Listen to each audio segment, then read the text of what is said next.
સમાચારમાં આગળ વધીએ અને હવે વાત કરીએ સુરતની કે જ્યાં 100 અતિ આધુનિક બસનું લોકાર્પણ કરવામાં આવ્યું છે। ખુદ હર્ષ સંઘવી હાજર રહ્યા અને તેમણે આ બસને લોકોને સમર્પિત કરી છે।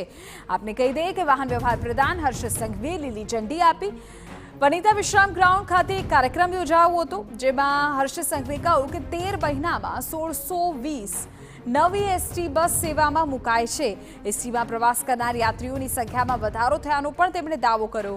ઉમેર્યું કે દરરોજ એસટીમાં પ્રવાસ કરનાર યાત્રીઓની સંખ્યા હવે 27 લાખ જેટલી છે। આગામી સમયમાં આ 30 લાખ યાત્રીઓને સેવા આપવાનો લક્ષ્યાંક છે। તો બીજી 500 બસ 15 માર્ચ સુધીમાં સેવામાં મુકાશે તેવું પણ હર્ષ સંઘવીએ કહ્યું।